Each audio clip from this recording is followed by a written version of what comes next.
Buongiorno da Sicilia 24, questi titoli di oggi. Siracusa, colpi di bastone su un agente di polizia penitenziaria. Non si placa la scia di violenza dei detenuti nelle carceri. I sindacati chiedono pene severe per i violenti. L'aggressione potrebbe essere una vendetta legata alle perquisizioni straordinarie degli ultimi giorni. Le pallavoliste intossicate da monossido di carbonio nel catanese stanno meglio, ma la gara tra Volley Zafferana e Milazzo finisce in tribunale. La procura ha aperto un'inchiesta per lesioni colpose. Catania risponde a un annuncio online per avere un lavoro, ma è una truffa. Ventenne si ritrova con 400 euro in meno in tasca e senza nessun impiego. Denunciato il responsabile dopo la denuncia ai carabinieri. Polemica sul test di medicina, attesa per il secondo appello dopo il flop della prima prova. Per molti il tempo a disposizione per la preparazione è poco. Catania brilla per l'atmosfera natalizia, nelle immagini dall'alto una cartolina del centro storico. Nell'ultimo fine settimana i mercatini e il grande albero hanno richiamato una folla di turisti e cittadini che hanno animato la città fino a tarda sera. La magia del presepe napoletano rivive ad Acireale nel catanese, nella cripta della chiesa di San Sebastiano, la più grande e storica costruzione natalizia del sud Italia.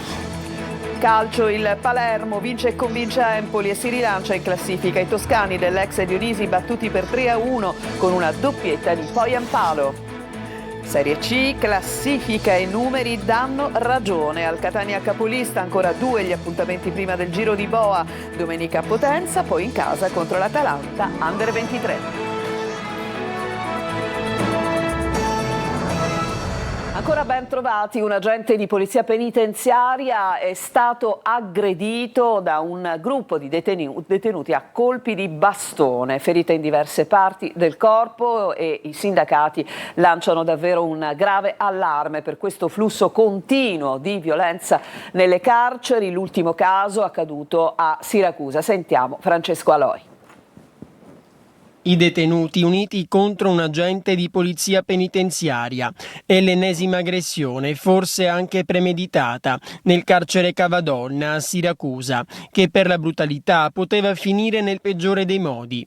I sindacalisti parlano di un vero e proprio pestaggio. È successo che 2 detenuti hanno aggredito un agente, prima è partito un detenuto e poi l'altro si è accodato prendendolo a colpi di legno, quindi hanno lasciato il collega, insomma gli hanno fatto parecchio danno. L'agente è stato portato d'urgenza all'Umberto I.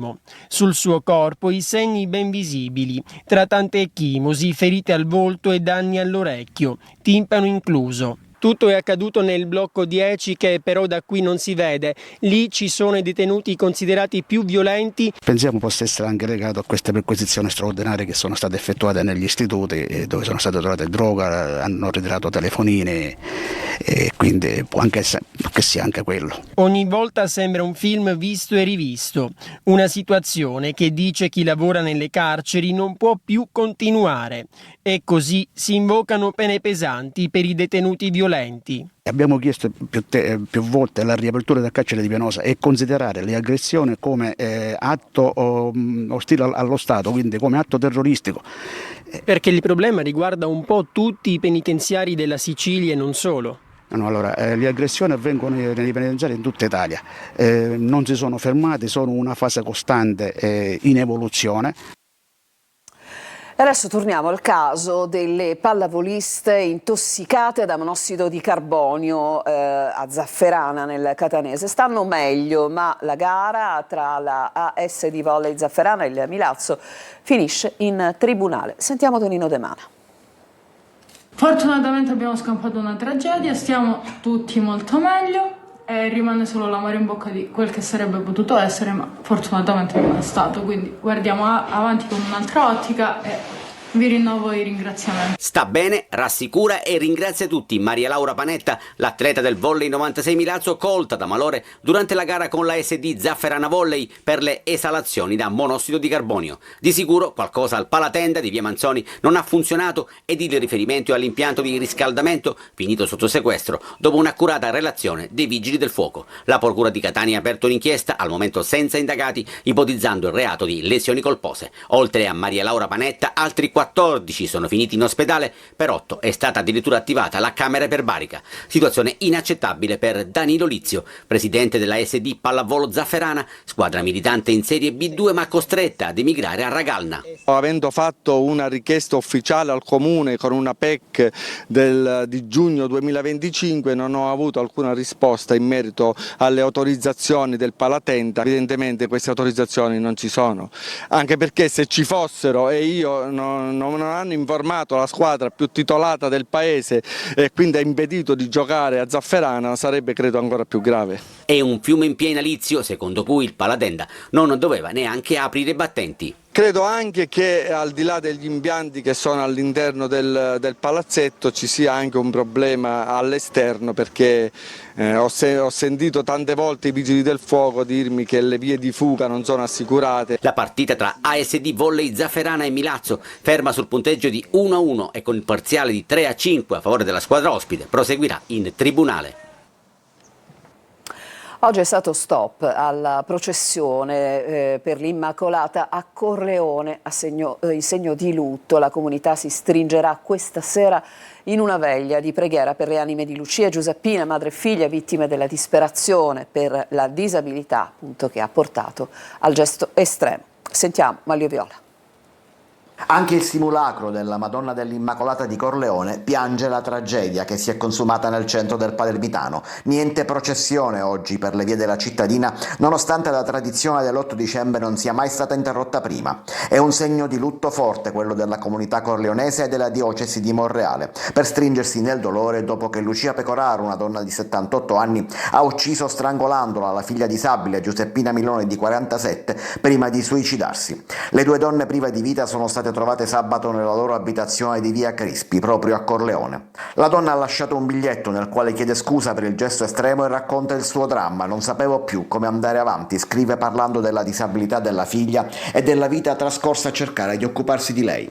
Lo stop alla processione del simulacro della Madonna è soltanto il primo cenno di lutto. Stasera il vescovo di Monreale, Monsignor Gualtiero Isacchi, presiederà la veglia di preghiera. L'intera comunità si incontra nella chiesa di Santa Maria del Gesù a Corleone a partire dalle 21.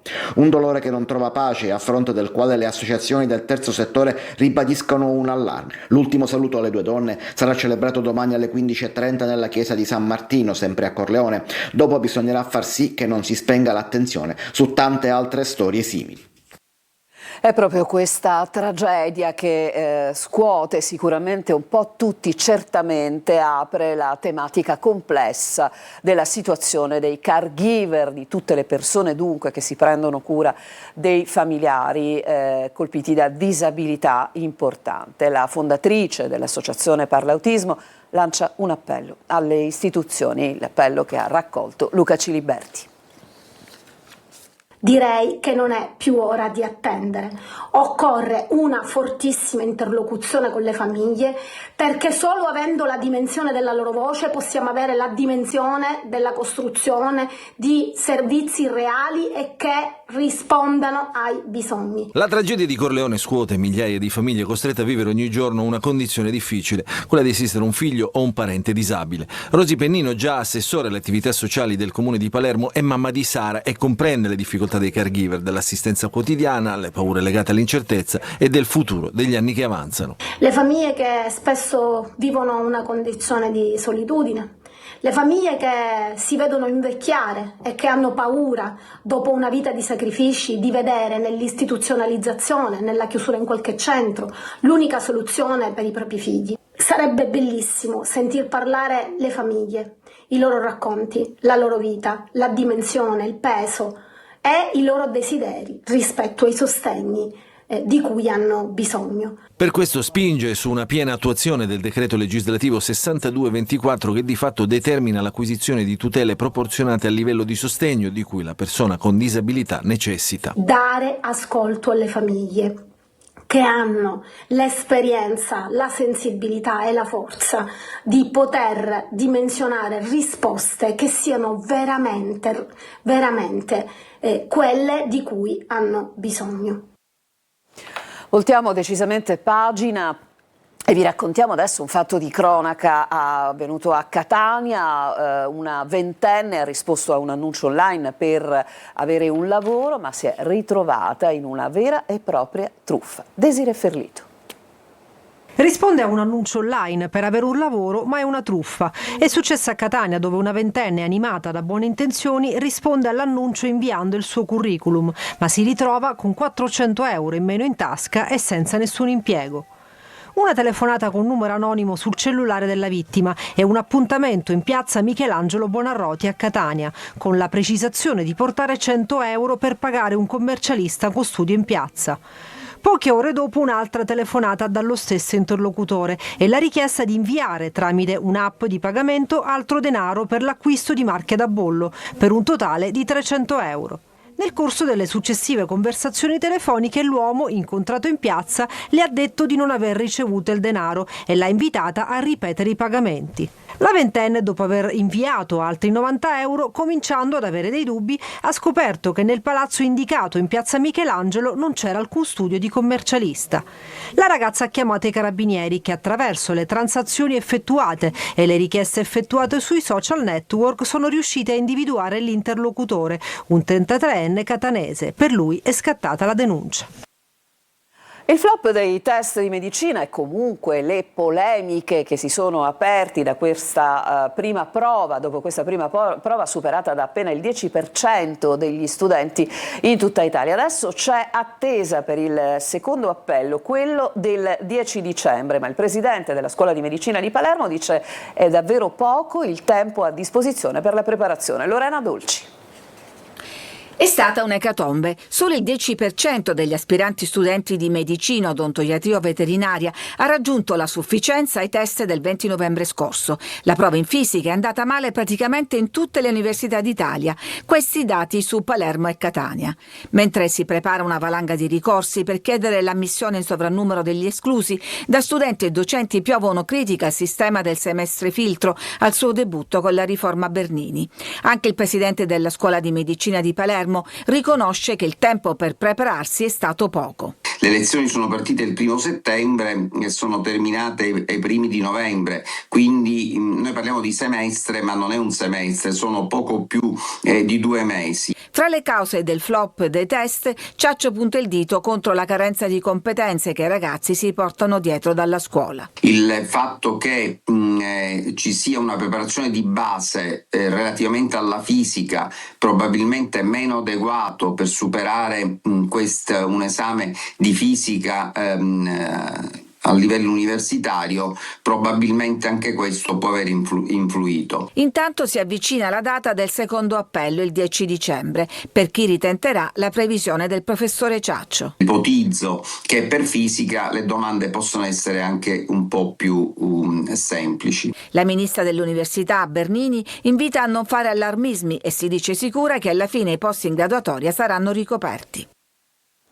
Ci fermiamo, c'è una pausa, torniamo tra poco, vi mostreremo delle immagini molto suggestive che arrivano da Calatafimi, che ha dedicato una processione molto mattiniera, diciamo così, all'Immacolata. A tra poco.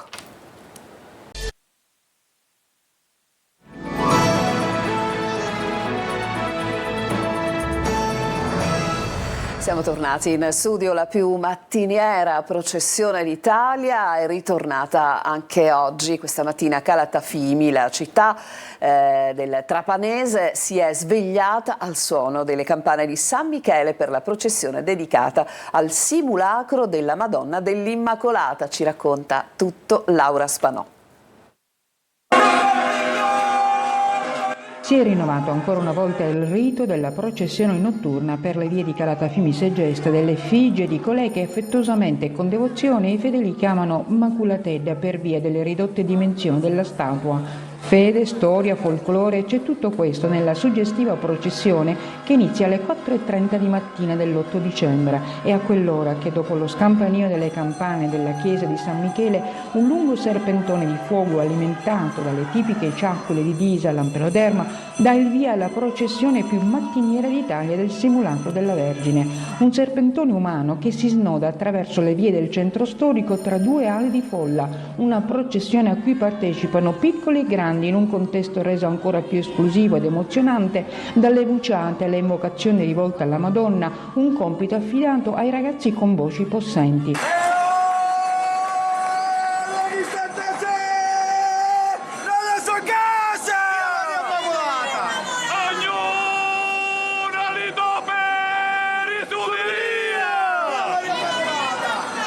La processione continua a essere punto focale di aggregazione non solo per i calatafimesi, ma anche un richiamo per tantissimi turisti che arrivano da tutta la Sicilia e non solo e che riempiono il piccolo borgo. Alla fine della processione, quando il simulacro è stato riportato a spalle nella chiesa di San Michele, c'è il luogo finale di quello che è rimasto delle ciaccole.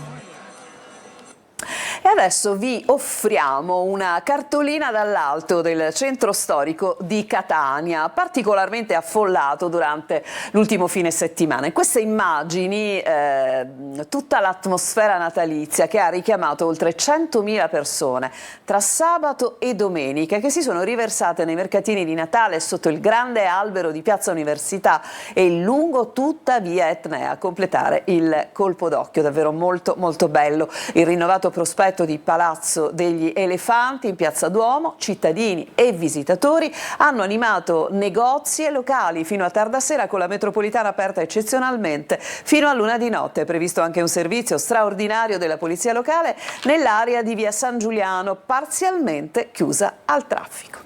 E dopo queste belle immagini, noi continuiamo con le belle immagini perché vi mostriamo il presepe napoletano del Settecento. Arte e storia arrivano ad Acireale per accompagnare i visitatori nel periodo natalizio, in un viaggio tra cultura e religione. Nella cripta della chiesa di San Sebastiano, infatti, il più grande presepe storico da Napoli in giù. Lo ha visitato per noi Eva Spampinato.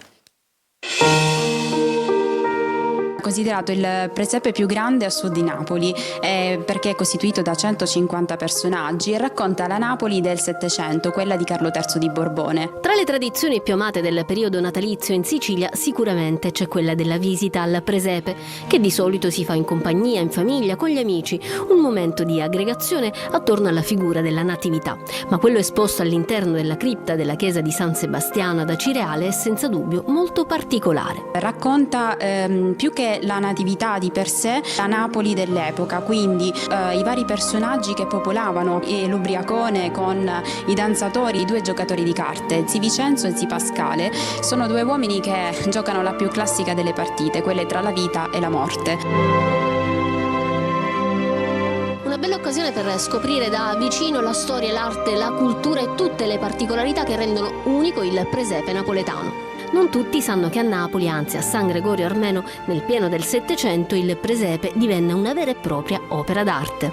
Le statuette sono alte circa 30 cm e sono realizzate con un fantoccio, le mani e i piedi e la testa sono in terracotta, gli occhi sono in vetro e poi sono abbigliati, vestiti effettivamente come se fossero delle marionette.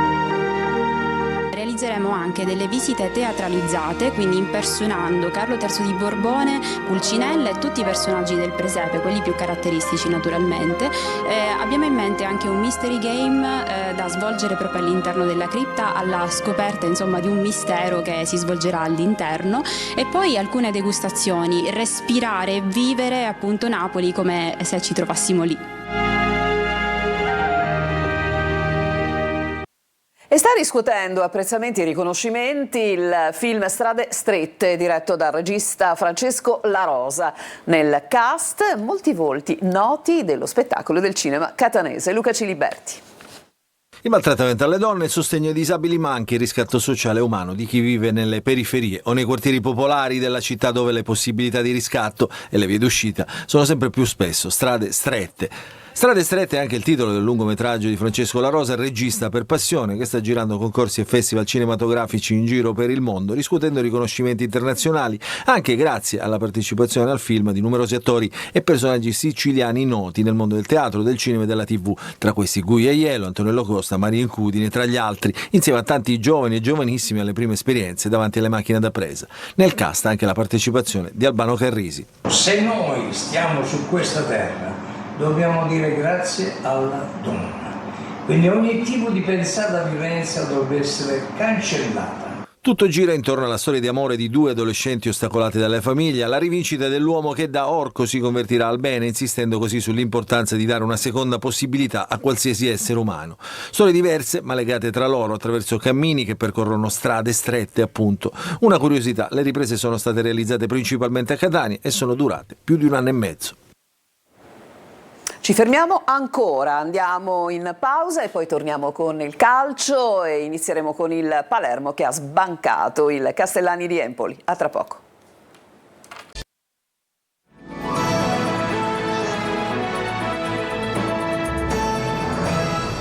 Siamo al calcio, la Serie B con il Palermo che ha vinto ad Empoli per 3-1 e si rilancia in classifica. Marco Gullà.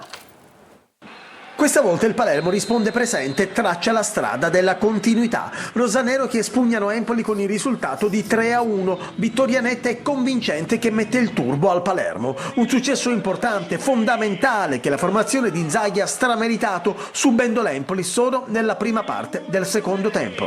Ancora una volta un Joel Poyampalo decisivo con 2 reti al suo attivo che, unite a quella d'apertura di Leduaron, sigillano un risultato che consente a Rosanero di tornare alla vittoria in trasferta e soprattutto fare un bel balzo in avanti in classifica. Inzaghi tiene ancora in panchina Brunori, sulla tre quarti ci sono Palumba e Leduaron alle spalle di Poyampalo. Il gol arriva dopo soli 7 minuti. Palumbo vede in verticale Leduaron che di sinistro in diagonale mette in rete 0-1. Il Palermo tiene al guinzaglio l'Empoli dell'ex Dionisi, così dopo pochi minuti arriva il raddoppio, angolo di Ranocchia, Ceccaroni spizza di testa e Poyampalo dal nulla arriva e indirizza in porta la palla del 2-0. Il Palermo gioca con audacia e sicurezza, però non riesce a sferrare il colpo decisivo. Nella ripresa l'Empoli accelera, Joronen fa un grande salvataggio sulla botta sicura di Moruzzi, parata prodigiosa. Inzaghi cambia Vasic e Gomez per Leduaron e Segre. L'Empoli torna in gara con il gol di Pellegri. Fantasmi che aleggiano sui siciliani. Pellegri è ancora pericoloso 2 volte. I titoli di coda però li lancia il solito Poyampalo in area di rigore, killeristic da posizione ravvicinata non sbaglia, 1-3 e 3 punti d'oro per il Palermo. Siamo molto contenti, sapevamo che era una partita difficile, c'era da soffrire, l'abbiamo fatto, abbiamo creato tanto e ci prendiamo questa vittoria e siamo molto contenti. 7 punti in 3 partite, il Palermo può iniziare a sperare di poter riagganciare il treno della promozione diretta. Adesso alla Serie C, in particolare con il Catania, i numeri premiano la squadra rossazzurra che si candida alla promozione diretta in Serie B. Solo il Benevento, vittorioso sul campo della Cavese, tiene il passo dei rossazzurri. Sergio Colosi. Classifica e numeri danno ragione al Catania capolista, che al tramonto della 17ª giornata ha assaporato a lungo la prima fuga vanificata dal gol di Simonetti nel finale di Cavese-Benevento, ed è proprio la formazione sannita a 2 lunghezze la principale inseguitrice dei rossazzurri, mentre a 5 si stacca la Salernitana, fermata sul pareggio dal Trapani con una sola vittoria in 6 giornate, a testimoniare la crisi granata. A fare l'andatura però è sempre il Catania, che ha superato in scioltezza il Crotone vincendo 4 degli ultimi 5 incontri e con una difesa blindata, un solo gol subito, quello di Cagliazzo nella trasferta di Casarano, addirittura 13 clean sheet su 17 gare stagionali. È un Catania ben organizzato e di qualità, che all'occorrenza sa soffrire ed essere operaio, ma anche letale e tambureggiante, trascinato dal pubblico del Massimino. È un primato con firma d'autore. Mimmo Mimo Toscano, uno che non ha mai sbagliato 2 campionati di fila. Con un'infermeria sempre affollata, il tecnico calabrese ha trovato soluzioni e alternative vincenti, compreso l'ultimo spostamento a sinistra di Lunetta. Ancora 2 appuntamenti prima del Giro di Boa, domenica a Potenza e poi in casa contro l'Atalanta Under 23. Per la prossima gara torna disponibile Di Tacchio, che ha scontato la squalifica. Maggiore minutaggio per Raimo e soprattutto per Caturano, il grande ex di giornata. La giornata festiva non frena le nostre programmazioni sportive, infatti tra pochissimo, dopo la sigla del nostro telegiornale, vi lascerò ad Angelo Gagliano proprio per l'approfondimento di tutte le tematiche del calcio siciliano in anteprima corner. Questa sera invece, come sempre, obiettivo puntato sul Catania per lo spazio delle 20:45 con Corner. A tutti voi grazie per averci seguito. Sicilia 24 tornerà alle 19.